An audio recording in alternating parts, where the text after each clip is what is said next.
So for this flower that I'm making today, I used a silk Duchess fabric to make it. I just had pieces remaining, so I decided to use it to do the illustration for this video. So the measurement I used for the long strip is about 24.9 inches in length, and the width is 1.5 inches. And then for the base, I used about 1.5 for the diameter of the circle that I'm using for the base of this flower. So after cutting this on fold, it's 1.5 inches, but when you open it, it will give us 3 inches altogether. So I'm just using my lighter to bond the edges together so that it can it won't be opening up.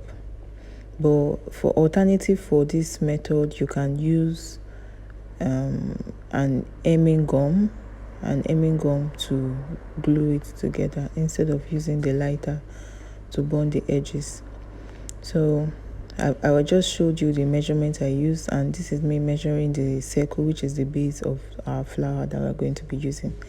It's about the same width with the main fabric, the length of the width of the main fabric. Yeah. So after that, for this other base, you can see that it has a shining face. That part you can decide to iron it to glue the 3 pieces together, or you can use your glue gun your hot gun to just glue the 3 together. I glue the 3 together for it to be thick for the base, the kind of base that we are going to be doing for this flower. So you are going to fold your flower into 2, and then so that you can get the center line. After getting the line, you slash it into 2 to the middle point. Then you put your gum at one side of the place you snatched open, and then you glue it across it. You glue it across this black one. So it's going to give you like a cone shape. The center is going to be pointy because it's a black base that I'm using. It's not really showing the pointy part of the center, but when I place the fabric on it, you will see what I'm trying to say. That center part, that's why we made it like this. We didn't use the normal flat base. We want it to be curved and pointy at the middle like a cone. So after that, you just place your fabric on it, and then we'll start making our pleats to form our flowers. So just follow through from this process. You just fold it. Make sure the folding is straight.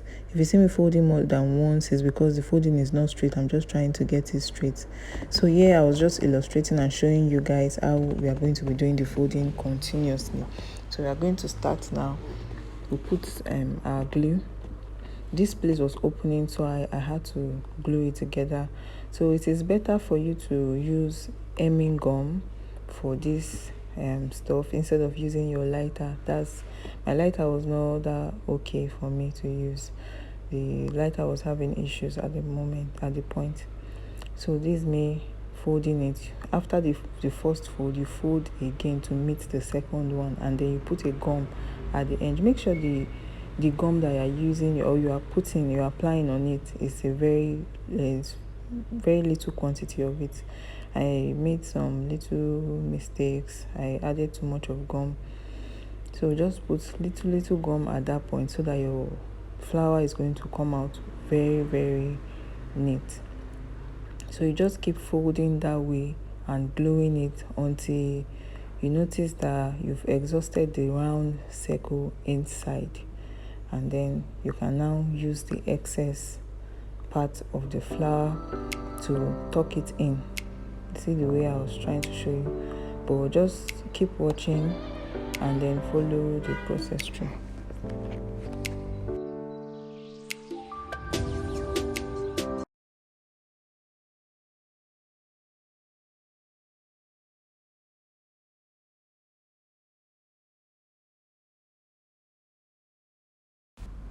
So for the length of 24.9 inches that we are using currently, I didn't use all of them because I was okay with the number of pleats I got from the rose. So I just had to cut out the remaining parts of the flower. So it's okay for you to use all, or you can just cut it out when you know that you're satisfied with the size of your flower.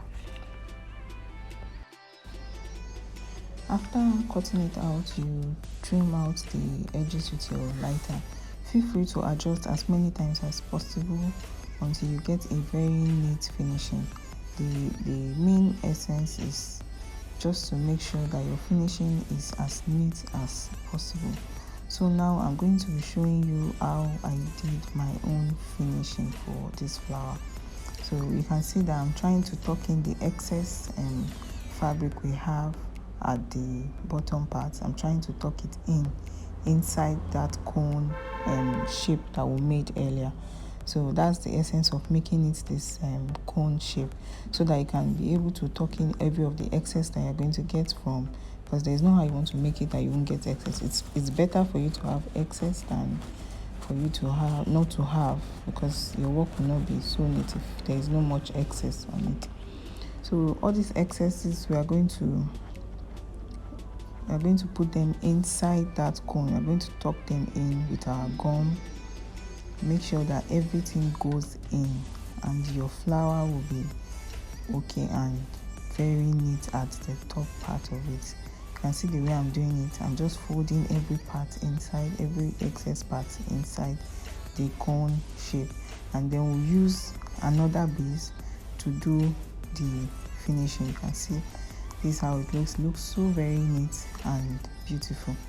So now we'll get another base and use it to cover that down part. Now if you're using a pin, you can, I'm going to be showing you in another video how you put your pin neatly in when you are attaching pin to your fabric, how you are going to put your pin neatly.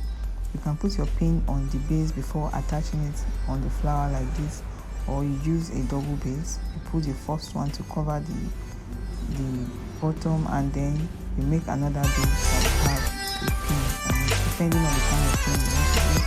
Can use a big pin, can use a long one. Thank you so much for